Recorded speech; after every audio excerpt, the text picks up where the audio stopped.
नाज़रीन हैदराबाद में ख़बर हवाले ताईं पहुचाईंदासीं। हैदराबाद में अंधी गोली लगण सबब ज़ख़्मी थियल नींगर फौत थी वियो आहे। तफ़सील मालूम कयो था सलीम मल्ला टेलीफोन लाइन ते मौजूद आहे। सलीम, आगाह कजो कहिड़ा तफ़सील आहिनि।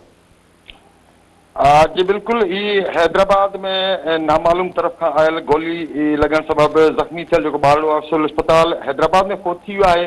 10 वरनि जो ॿारड़ो आहे अब्दुल मुईज़ चौहान। उनखे जेको आहे पंहिंजे घर जी छित ते खेॾी रहियो हो त ओचितो नामालूम तरफ़ खां आयल जेका गोली आहे संदसि मथे में लॻी, जंहिं सबबु सख़्तु ज़ख़्मी थी पियो हुयो। अस्पताल पहुचण ते मालूम थियो त ॿारड़े जे मथे अंदरि गोली लॻल हुई, जेका संदसि मौत जो सबबु बनी आहे। फौती वारो जमायत उलमा इस्लाम सिंध जे सेक्रेटरी इतलात हाफ़िज़ अरमान अमन चौहान जो भाइटियो ॿुधाए पियो वञे। अरमान चौहान मूजिबि ॿारड़ो छित ते खेॾंदे किरी पियो हुयो, पर अस्पताल पहुचण बाद ख़बर पई त खेसि गोली लॻी आहे।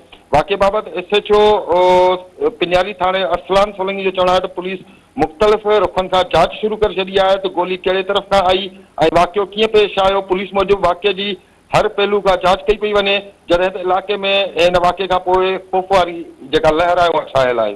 जी सलीम मल्ला, जी महिरबानी तफ़सील ॾियण जे लाइ।